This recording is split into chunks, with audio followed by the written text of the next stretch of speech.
Hello students, welcome to winning online classes.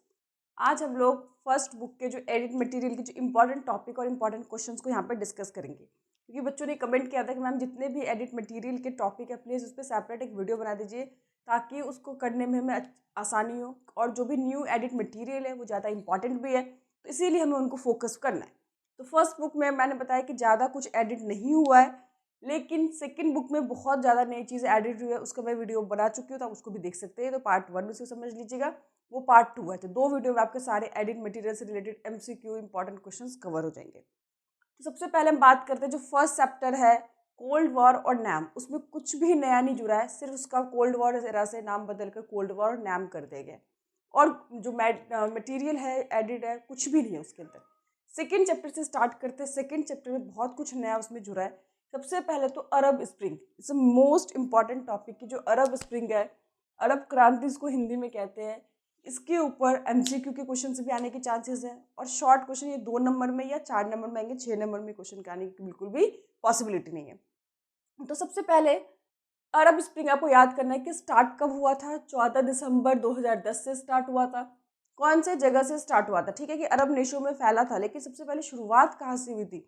इसकी टूनीशिया से शुरुआत हुई थी, और वहाँ पे जो एक वेंडर था मोहम्मद बोजीजी, उसके उसके साथ जो पुलिस वालों ने बहुत बुरा व्यवहार किया था। देखिए, अब हमारे साथ कुछ भी गलत होता है तो हमें सिस्टम पे भरोसा होता है, हमें लॉ एंड ऑर्डर पे भरोसा होता है, हम वहाँ पे जाते हैं। लेकिन जब वहाँ पे भी उसे कोई सफलता नहीं मिली तो उसके पास कोई ऑप्शन नहीं था, खुद को उसने जला लिया था। और जिसके बाद वहाँ के जितने भी लोग मौजूद थे, गवर्नमेंट ऑफिस के बाहर से खुद को आग लगा लिया था। वहाँ पे जितने भी लोग थे वहाँ पे उन्होंने सोशल मीडिया के जरिए, फ़ोन के जरिए सभी ने वहाँ पे वीडियो बना लिया, और वीडियो इतना वायरल हो गया, इतना वायरल हो गया कि जितने भी वहाँ पे अरब नेशन थे वहाँ पे धीरे धीरे करके फैलता गया। टूनीशिया में सबसे पहले शुरुआत हुई, वहाँ पे सत्ता परिवर्तन हुआ। वहाँ पे सक्सेसफुल मूवमेंट को देखते हुए बाकी के जितने भी देश थे, इजिप्ट, सीरिया, लीबिया, बैर, वहाँ पे भी ये फैलते गए। और वहाँ पे 70-80 सालों से जो वहाँ पे तानाशाह सरकार थी, डिक्टेटरशिप रूलर था, उन सबको पूरी तरह से ख़त्म कर दिया, क्योंकि सभी देशों की एक ही समस्या थी।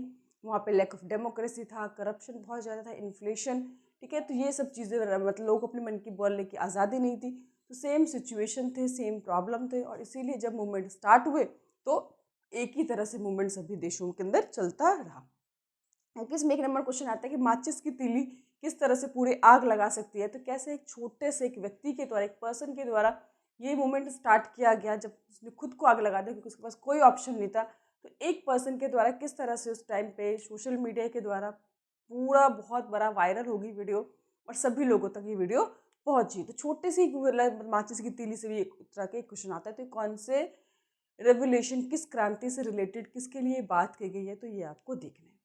ओके, चलिए, आपको याद बेसिकली क्या रखना है कि 14 दिसंबर 2010 से स्टार्ट हुआ था, 2 साल अप्रॉक्स चला था। कहाँ से स्टार्ट हुआ था? टूनीशिया से स्टार्ट हुआ था।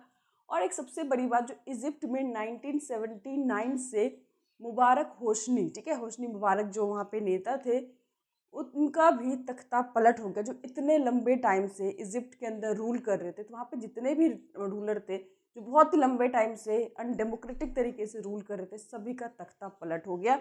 ये एक बहुत बड़ी सक्सेस इस मूवमेंट की थी। तो आइए देखते हैं कि इसमें एमसीक्यू कैसे कैसे क्वेश्चंस में आएंगे। सबसे पहले अरब स्प्रिंग स्टार्ट कहाँ से हुआ? तो आंसर होगा टूनीशिया। ऑब्जेक्टिव क्या था? जो रूलर है उनका पूरी तरह से तख्ता पलट करना, ताकि वहाँ पे डेमोक्रेसी स्टेब्लिश की जाए। मेन रूल यही, एम यही था। नेक्स्ट है कि होस्नी मुबारक किस देश से रिलेटेड थे? मैंने अभी बताई, इजिप्ट से 1979 से वो रूल कर रहे थे, लेकिन अरब क्रांति के कारण उनको भी अपना तख्ता खोना पड़ा। उसके बाद ये 3 जो है बेसिकली अरब स्प्रिंग से रिलेटेड क्वेश्चन, और कई बार माचिस की तीली वाली भी क्वेश्चन आती है, तो इसको भी आप देख लेना, इसी में रिलेटेड है। नेक्स्ट आते हैं हम सेकेंड चैप्टर में, है एक और टॉपिक, मिडल ईस्ट क्राइसिस, जो कि 1979 से स्टार्ट हुआ था। और यूएसएसआर ने जब अफगानिस्तान पे इन्वेट किया, 10 सालों तक अपनी आर्मी को वहाँ पर उसने रखा, और 10 साल के बाद भी वहाँ से वो जीत नहीं सका फिर भी। तो इससे यूएसएसआर की जो रेपुटेशन पे बहुत बड़ा इम्पैक्ट हुआ। और दूसरा, जो कि इतना सेकेंड वर्ल्ड की लार्जेस्ट इकॉनमी है और 10 सालों तक युद्ध में इन्वॉल्व होने के कारण, आप लोग जो क्वेश्चन पढ़ते हैं ना कि यूएसएसआर डिसइंटीग्रेट क्यों हुआ, तो उसमें ये भी एक बहुत इंपॉर्टेंट पॉइंट होता है कि यूएसएसआर इंटीग्रेशन का, कि उसने 10 साल तक अपने आप को अफगानिस्तान के वॉर में इन्वॉल्व रखा, जिससे वहाँ के जो रिसोर्सेज थे वो बहुत ज़्यादा वहाँ पर यूज़ हुए, और जो कंज्यूमर गुड्स थे डेवलपमेंट के लिए यहाँ पे होना चाहिए, उन चीज़ों में क्या देखने को कमी मिली। तो अब सबके दिमाग में एक छोटा सा क्वेश्चन आ रहा होगा कि अफगानिस्तान इतना छोटा देश है और यूएसएसआर जिसको रेड आर्मी कहते हैं, इतनी बड़ी आर्मी थी, इतनी बड़ी इकोनॉमी थी, इतना रिसोर्सेज था, वो अफगानिस्तान से कैसे हार गया। तो यहाँ पे अफगानिस्तान और यूएसएसआर की लड़ाई नहीं थी, उसमें इन्वॉल्व कौन हो गया था आपको पता है, अमेरिका। कोल्ड वॉर एरा चल रहा था कि एक साइड से यूएसएसआर था जो कि पॉलिटिकली अफगानिस्तान को कंट्रोल करना चाहता था, लेकिन वहाँ के जो लोग थे, आम जनता थी, वो उसके अगेंस्ट थी। तो अमेरिका ने डिसाइड किया कि वो आम जनता की तरफ से वो लड़ाई लड़ेंगे। तो अब बेसिकली जो लड़ाई थी वो अफगानिस्तान और यूएसएसआर के नाम के अमेरिका और यूएसएसआर के साथ है, ठीक है। तो ये काफ़ी टाइम तक इनके बीच में चलती रही और इसके कारण काफ़ी इसको नुकसान हुआ। तो मिडल ईस्ट क्राइसिस में ये चीज़ आपको याद करनी है। तो कब स्टार्ट हुआ था, अफगानिस्तान पे कब इन्वेट किया था, 1979। 1 मार्क्स के लिए क्वेश्चन इंपॉर्टेंट है। और मिखाइल गोर्बाचेव जब देश के वहाँ पे राष्ट्रपति बने तो 1989 में 10 साल के बाद हार हुए, कोई जीत का रिजल्ट नहीं निकला, उन्होंने अपनी आर्मी को वापस बुला लिया ताकि वो बाकी के रिसोर्सेज को वेस्ट ना करे। बट आपने देखा कि मिखाइल गोर्बाचेव थे, कोई भी रिफॉर्म्स उनको बचा नहीं सका और वहाँ पे यूएसएसआर डिसइंटीग्रेट हो गया। थर्ड है कि फर्स्ट गल्फ वॉर, जैसे computer war, video game war, Operation Desert Storm UN का कहा जाता है। तो ये कोई नई टॉपिक नहीं है, बट बच्चों को लगता है नया है। जो थर्ड चैप्टर था हमारा यूएस हेजेमनी, उसी में से एक टॉपिक को उठाकर उसके अंदर डाल दिया गया है और बाकी पूरा जो थर्ड चैप्टर है ख़त्म कर दिया गया है। तो वो आपको इसमें याद क्या रखना है कि जो फर्स्ट गल्फ वॉर है उसे और किस किस नाम से जाना जाता है।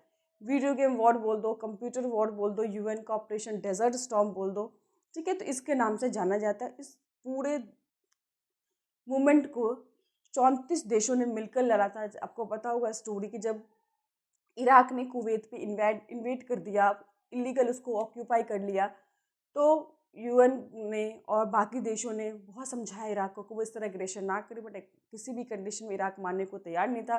फिर यूएन ने एक मैंडेट जारी किया जिसके अंदर 34 देश 34 नेशन ने मिलकर एक साथ इराक पे अटैक किया। कहने को 34 नेशंस थे, बट अकेले 75% जो आर्मी थी वो अमेरिका की थी। तो इस तरह से हम क्या कहेंगे, किस देश ने लेड किया इस मूवमेंट को, इस फर्स्ट गल्फ वॉर को, तो इसका आंसर होगा अमेरिका, ठीक है। इसने लीडरशिप की भूमिका निभाई थी America. First Gulf War also known as Operation Desert Storm, computer war या वीडियो गेम वॉर, ये आपको याद रखना है। यूएसएसआर ने कब इन्वेड किया अफगानिस्तान पे, 1979। मैं बता रही हूँ, आप लोग खुद इसका आंसर लिख लीजिएगा। ओके, तो यहाँ तक हमारे टॉपिक क्लियर हो गए। थर्ड चैप्टर में हम आते हैं न्यू सेंटर के अंदर, कि बहुत सारे हमारे न्यू सेंटर्स हैं डेवलपमेंट के, कि जब यूएसएसआर डिसइंटीग्रेट हो गया तो उसके बाद तो बहुत सारे जो रीजनल कॉरपोरेशन बने, जिसमें आप लोगों ने मतलब 1 सितंबर आता कि जो पहले से ही हमारे यूरोपियन यूनियन पहले से ही था, आसियान, सार्क, और एक नया टॉपिक उसी में जुड़ गया, ब्रिक्स, ठीक है। तो ब्रिक्स का क्या था, आपको पूरा फॉर्म पता होना चाहिए। B for Brazil, R for Russia, I for India, C for China, S for South Africa. तो ये बना कब था आपको बहुत अच्छे से पता होना चाहिए, 2006 में। तब उसमें केवल ब्रिक था, ब्रिक्स नहीं था। 4 ही देश शामिल थे, ब्राज़ील, रशिया, इंडिया और चाइना। बट मार्च 2011 में साउथ अफ्रीका भी क्या बन गया, इसका मेंबर बन गया। तो ये आपको याद रखना है, 2006 में इस्टेब्लिश हुआ था 4 देशों के द्वारा, बाद में साउथ अफ्रीका इसका मेंबर बन गया। और इसमें जितने भी इकॉनमी है सारी डेवलपिंग इकॉनमी, बहुत रैपिडली, बहुत तेज़ी से ग्रो करने वाली इकॉनमी है। अगर हम देखें, चाइना बहुत तेज़ी से ग्रो कर रहा है, हर फील्ड में प्रोडक्शन हो गया, हर चीज़ के अंदर। भारत बहुत तेज़ी से ग्रो कर रहा है, उसकी इकॉनमी बहुत बड़ी है, पॉपुलेशन बहुत बड़ा है, ठीक है। ब्राज़ील, रशिया, ये सारी इकॉनमी जो है बहुत तेज़ी से ग्रो करने वाली इकॉनमी है। और मज़े की बात क्या है कि विश्व में 200 से भी ज़्यादा देश है, लेकिन अकेले इन 5 देशों की पॉपुलेशन की बात करें तो वर्ल्ड की पॉपुलेशन का 40% पॉपुलेशन इन 5 देशों का ही आता है।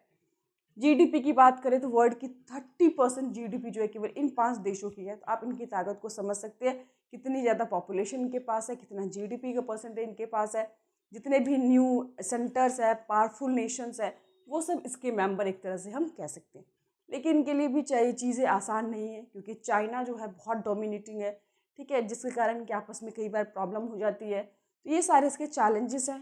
तो ब्रिक्स के जो ऑब्जेक्टिव है वो आपको अच्छे से प्रिपेयर करना है।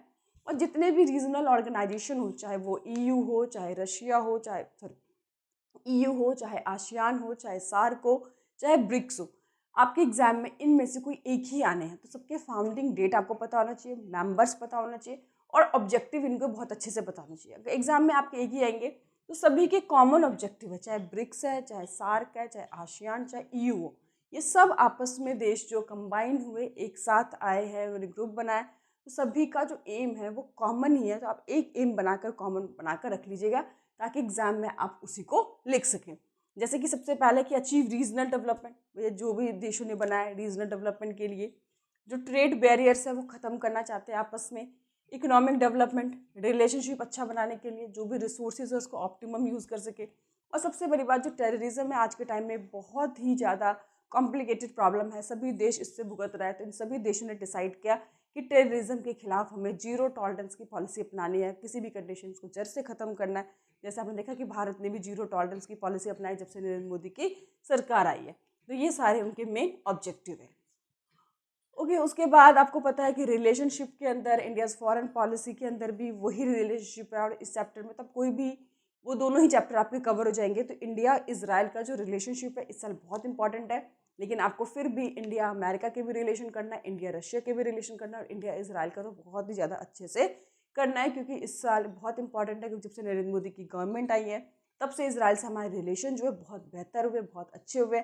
पहले हम ज़्यादातर डिफेंस के जो इक्विपमेंट्स होते थे रशिया से ही मंगाते थे, अब सेकेंड लार्जेस्ट हम कह सकते हैं कि अब हमारे धीरे धीरे रशिया से कम हो रही है डीलिंग, और हमारे इजराइल्स के साथ बहुत ज़्यादा बढ़ रही है। कई क्षेत्र में हमारे उनके साथ नए नए एग्रीमेंट्स हुए हैं, ट्रेड रिलेशन इंप्रूव हो रहे हैं।